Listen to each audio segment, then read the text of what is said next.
So, the new Rodion is kinda bad? Look, she can't even outdamage Salandaman Yisang. Be serious. Okay, maybe not too serious.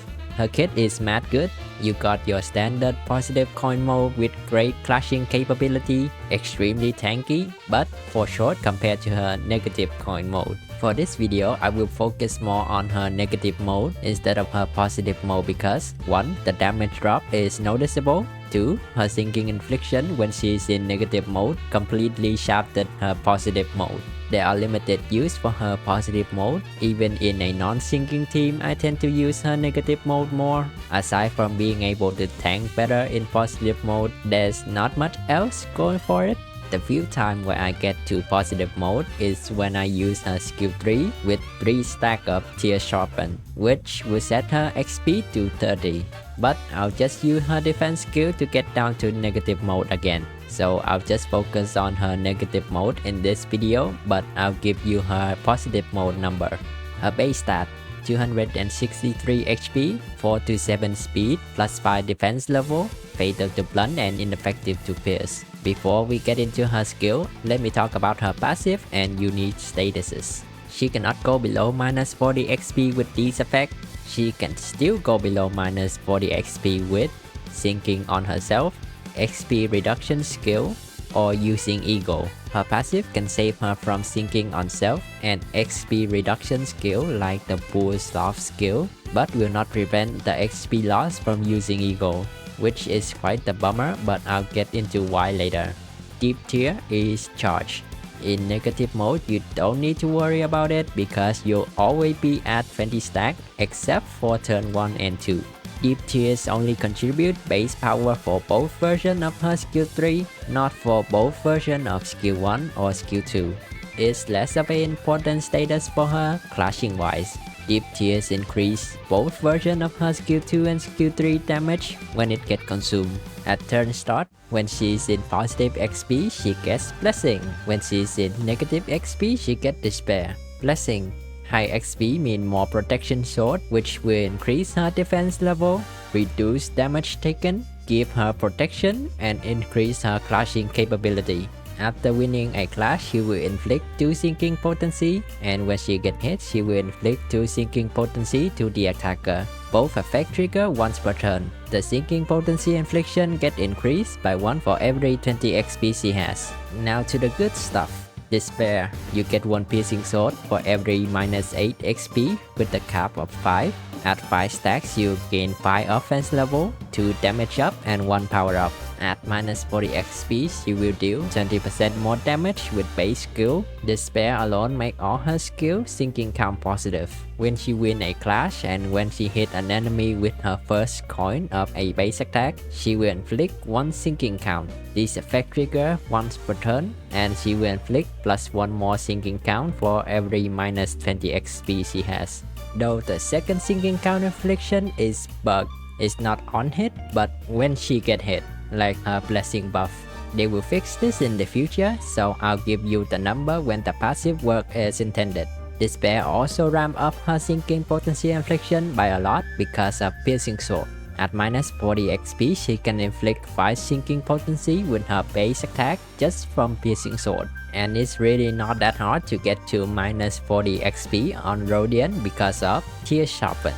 You get this buff by using her defense skill. Gain 5 deep tears at turn start, bonus damage and pierce power up for each stack, lose 15 XP for each stack. Because of the XP drain, it's very hard to have Tear-sharpened and be in positive mode. You can do it if you clash with her constantly and have XP heal support passive, but she will still gain so little XP that it's not even worth trying. For negative mode, the status basically ensure that she'll stay in negative mode even if she clashes constantly. But if you want her to be at minus 40 XP all the time, just get 2 stack. Even without fluid stack healing for 25 XP, she can easily be at minus 40 XP if she uses a base attack skill. Edgar Gregor will also help with his support passive.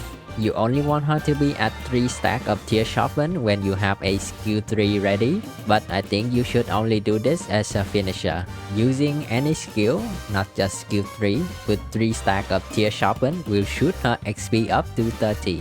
You most likely will have to spend 2 turns in positive mode, one if you have Edgar Gregor as support, and that's a very big damage drop for 2 turns. Next, the power of her skill.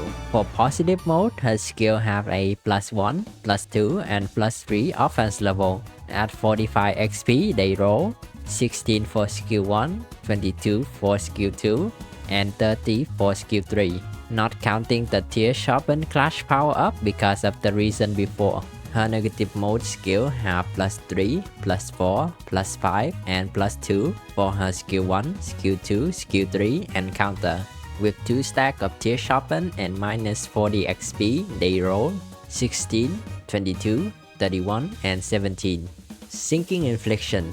Out of 19 coins, only 5 of them do not inflict sinking. This combined with her despair and echo of the manor make her a super count positive ID when she is in her negative mode. In negative mode, every time she clash, she can inflict up to 3 count with her skill 1 and counter, 4 count with her skill 2, and 6 count with her skill 3 without the coin reuse. I know I'm huffing some copium because I expect every sinking instances to trigger Echo of the Manor, but I can still hope for it. And this is with one line of count infliction being bugged. So let's put in the number when you have -40 XP, 2 stack of Tear-sharpened, and in the clash.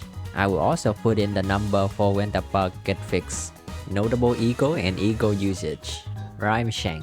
The sinking is just a bonus. The real deal is the passive. I can get her passive to trigger 90% of the fight with a sinking team. It's super easy to trigger because of her high skill power and her ability to sustain sinking.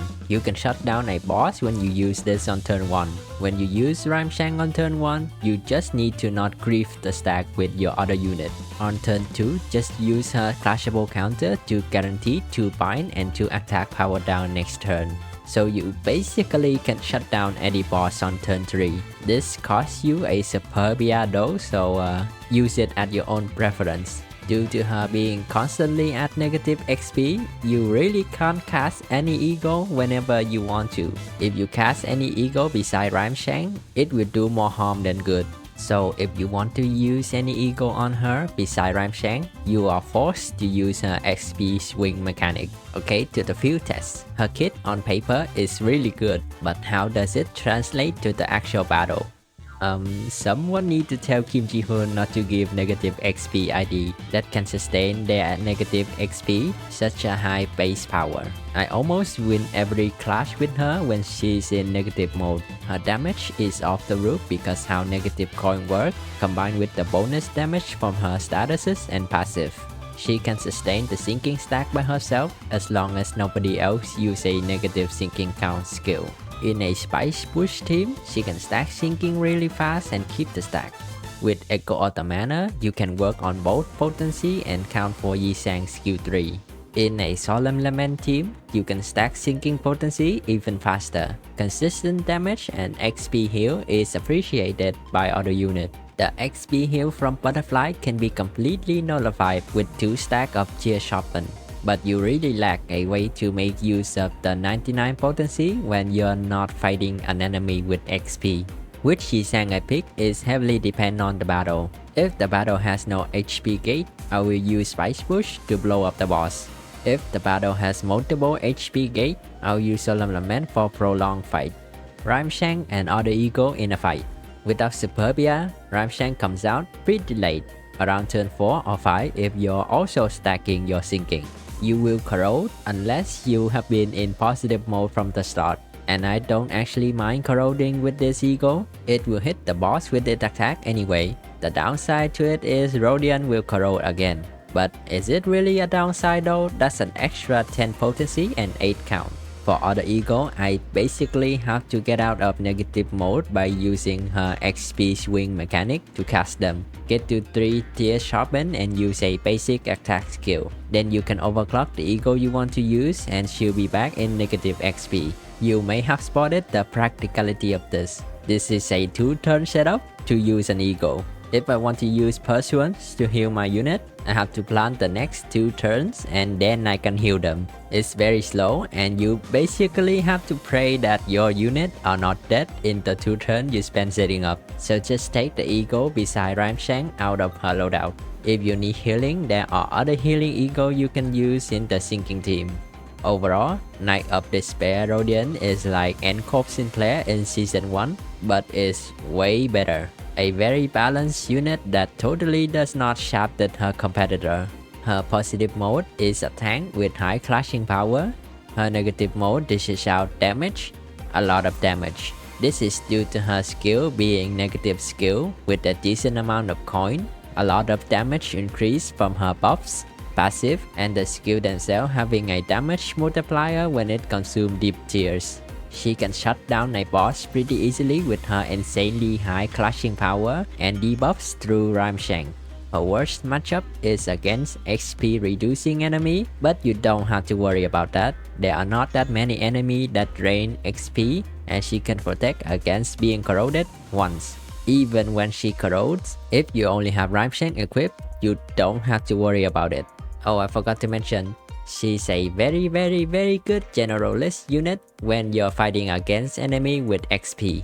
Due to her high clashing capability and insane sinking infliction, she can basically cripple a lot of XP having bosses on turn 3 or 4. Well, you can cripple any XP having bosses on turn 3 or 4 if you win every clash, but Knight of Despair Rodion can help when you're not winning every single clash. So, score! DSC Rodion and Corpse in Player and Marioshu combined out of the number of clashes she lose. I feel bad for future Rodion sinking ID that get released because they have to compete with this absolute unit of an ID. That's it. I'll return to my bed and see you next time.